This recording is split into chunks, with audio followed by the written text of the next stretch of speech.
국가에서 관리하는 난치성 질환의 한 가지로 들어가 있습니다. 그 뜻은 일시적인 치료로 완치가 가능한 그런 질환이 아니라는 것이죠.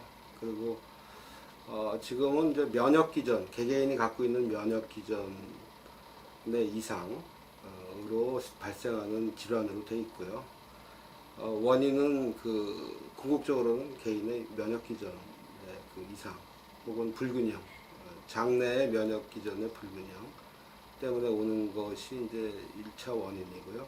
그걸 유발하는 인자들은 몇 가지 얘기되고 있는 게 있습니다. 무슨 세균이라든지 바이러스라든지 아니면 음식이라든지 환경적인 요인 이런 것들이 이제 하나씩 밝혀지고 있죠. 남녀비는 거의 같습니다. 다른 나라도 거의 1대1 정도 되고요. 크론병하고 달리, 크론병은 남자도 많지만 궤양성 대장염은 거의 1대1 되고요. 궤양성 대장염의 호발 연령은 20, 30대, 20, 30대로 지금 나와 있습니다. 되게 조금 크론병에 비해서 늦은 편이죠. 그리고 한 60대도 꽤 많이 생깁니다. 그래서 나이 기준으로 보면 2번의 피크가 있다 이렇게 지금 알려져 있습니다. 일단은 증상의 차이가 확실히 있죠. 그 궤양성 대장염은 가장 큰 그 증상이 혈변입니다. 변을 보는데 피가 난다고 오는 거거든요. 일반 환자분들은 변에 피가 나면 상당히 놀라시거든요. 그래서 그 변에 피가 묻어 나오고 혹은 혈성 설사, 그러니까 피가 있는 설사를 여러 번 하고 또 복통이 생기고 이런 그 과민성 대장염하고는 좀 다른 그런 증상이 있습니다. 과민성 대장은 피가 나지는 않죠. 그 복통이 있거나 설사를 하거나 혹은 뭐 복통이 있으면서 변비가 있거나 뭐 이런 식으로 그런 증상이 지속적으로 또 간헐적으로 이렇게 오게 되죠. 그래서 가장 큰 차이는 피가 난다는 거라고 생각하시면 되겠습니다. 일단은 화장실에서 피가 나면은 환자분들 상당히 놀라시거든요. 사실은 피가 나는 분들한테 의사들이 먼저 물어보는 건 새빨간 코피같이 새빨간 선혈이 나느냐 그걸 먼저 물어보고 그런 이유가 대개 그 항문 주위에서 일시적으로 피가 나는 경우가 제일 많습니다. 치질이 심해서 나는 경우도 있겠지만은 치질이 심하지 않아도 항문 바로 그 내부에 점막이 쓸림이라든가 이런 것 때문에 피가 나는 경우가 제일 많거든요. 그래서 피가 나면은 간단하게 짧은 내시경으로 들여다보는 검사를 우선 저희는 하고 있습니다. 근데 이제 궤양성 대장염은 대변에 피가 주로 섞여서 나오죠. 그래서 혈성변이라고 합니다. 그래서 아주 새빨간 코피처럼 나오는 경우도 있겠지만은 약간 검은색을 띠고 변 전체에 섞여서 나오는 경우가 많고요. 또 궤양성 대장염은 이 곱이라고 해서 누런 코 같은 거, 고름 같은 거, 이런 곱 같은 것이 이제 그 피와 더불어서 나오는 경우들이 흔하게 있습니다. 직접적으로 증명된 음식이나 음식의 성분은 아직 없는 걸로 알고 있습니다. 그 궤양성 대장염 자체가 그 본인의 갖고 있는 장 내에서의 혹은 전신적인 그 면역 기전이 과민 반응을 한 거거든요. 그래서 그 면역 기전이 과민 반응을 하려면 장 내로 어떤 물질이 들어와야 되는데 그 물질들이 뭐 장내 세균이라든가 밖에서 들어오는 세균, 그리고 밖에서 들어오는 음식, 그거는 뭐 맞는 얘기죠. 그렇지만 아직까지 어떤 세균, 어떤 특정 세균이 이걸 일으키더라, 아니면 어떤 음식 성분이 일으키더라 이렇게 증명된 바는 없습니다. 일단 피가 나오는 겁니다.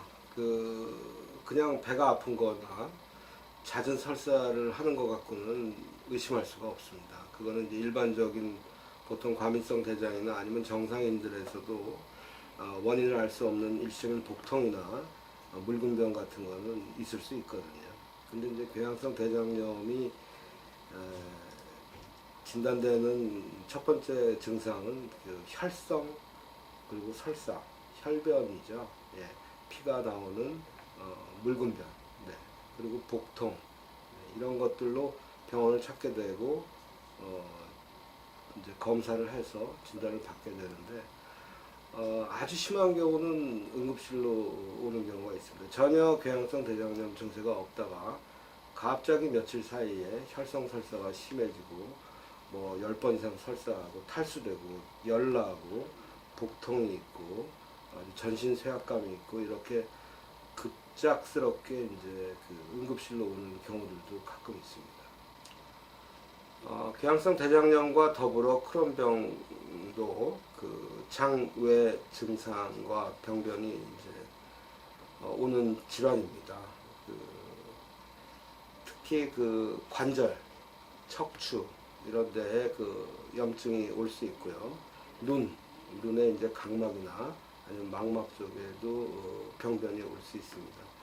그 외에 피부에 몇 가지 농이 잡히는 농가진도 올 수 있고 결절이 올 수 있고 또 홍반이 올 수 있고 이렇게 피부의 질환이 같이 동반될 수 있습니다.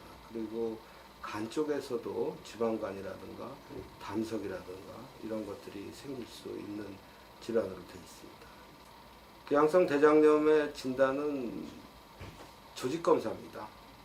그러니까 증상이 있는 분들을 저희가 그 장검사를 하는데 궤양성 대장염은 항문서부터 쭉 침범하기 때문에 어떤 분들은 2cm, 3cm 이내에만 염증이 있는 분이 있고 어떤 분은 장 전체, 대장 전체에 염증이 있는 분들이 있습니다.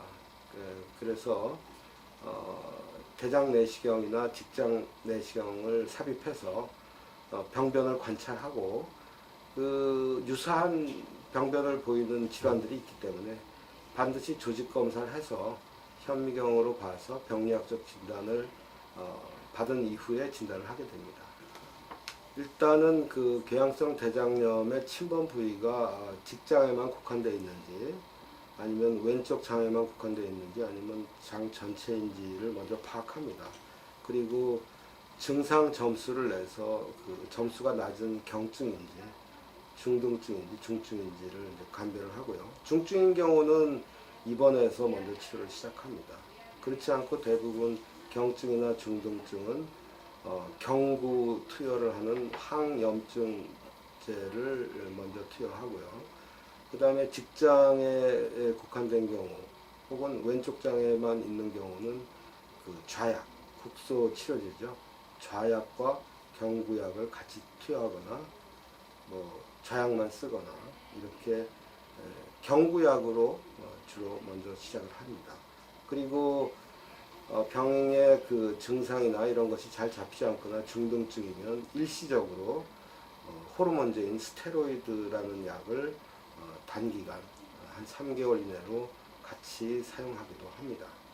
그러한 1차 치료에도 그 반응하지 않으면 저희가 면역 억제제라는 면역 기전을 억제하는 그런 약물을 2차적으로 사용하고요. 그것도 경구약이지만 부작용이 상당히 있는 분들은 꽤 심하기 때문에 그 혈액 채취를 정기적으로 하면서 면역 억제제를 사용을 합니다. 그 외에 면역 억제제는 이제 몇 가지 종류가 있는데 그런 면역 억제제를 바꿔가면서 사용을 한다든가 그래도 그 반응이 그 안정화되지 않고 관해가 유지가 안 되면 최근에는 이제 그 주사 치료제, 그 항 TNF 알파 항체라는 주사 치료제를 사용을 합니다. 앞서 말씀드린 항 TNF 항체 주사 치료제가 이제 이른바 생물학적 체제로 일컬어지는 주사 치료제입니다. 국내에는 한 3가지 정도가 나와 있는데요. 염증성 장질환, 궤양성 대장염이란 병이 면역 기전이 과민하게 반응해서 오는 질환이고 그 면역 기전에는 여러 가지 그 단계가 있습니다. 그 중에 제일 그 앞에 일어나는 그 단계에 관여하는 게 TNF 알파라는 그런 그 세포 내 물질이 이제 그 매개를 해서 면역 기전이 이루어지는데 그 TNF 알파라는 그 물질을 억제하는, 블록하는 그런 제재로 되어 있습니다. 그래서 그 아주 강력한 면역 억제제로 생각하시면 됩니다. 궤양성 대장염 환자분들은 앞서 말씀드린 것처럼 과민성 대장 증상을 같이 갖고 있는 경우들이 꽤 있습니다. 그래서 환자들이 그 불편한 거는 잦은 배변과 복통과 가스참이나 이런 것들이거든요. 염증이 가라앉는다고 해도 그런 증상이 지속적으로 남아있는 경우들이 있습니다. 그래서 그런 그 장의 과도한 운동 이런 것들을 일으킬 수 있는 그런 음식이나 기호식품은 좀 삼가하는 것이 좋을 것 같습니다. 이제 그런 것들이 이제 술, 그 다음에 커피, 그 다음에 가스 생성을 많이 일으키는 견과류, 이런 것들과 이제 또 최근에는 그 현미라든가 잡곡밥이라든가 콩밥이라든가 이런 우리 건강을 생각해서 그런 것들을 많이 드시는데 사실 그 장이 안 좋으신 분들은 그런 식사들이 가스 생성을 많이 일으키기 때문에 그런 분들한테는 별로 권유하고 싶지 않습니다. 궤양성 대장염은 단기간 치료로 완치할 수 있는 병 중에 하나입니다. 그래서 많은 환자들이 그 병원을 다니면서도 병이 악화가 될 경우에는 많은 절망을 하게 되고요. 그리고 특별한 원인 없이 악화됐다가 호전되는 그런 반복적으로 증상의 변화가 있는 질환입니다.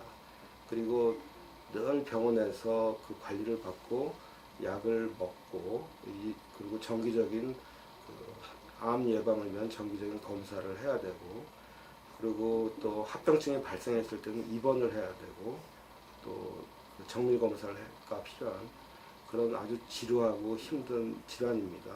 그래서 많은 환자들이 그 좌절하기도 하고 우울하기도 하고 그렇습니다. 그래서 치료하는 의사 입장에서는 그런 질환을 갖고 있는 환자분들과 같이 동행하는 사람이죠. 그래서 그런 분들한테 조금 밝은 그리고 그 호전될 수 있고 일상생활 지장 없고 모든 일을 다 할 수 있다는 그런 확신을 좀 갖게 해드리고 그리고 그런 그 실망에서 좀 벗어나서 정상적인 밝은 생활을 하게 해드리고 이렇게 하는 것도 필요할 걸로 생각합니다.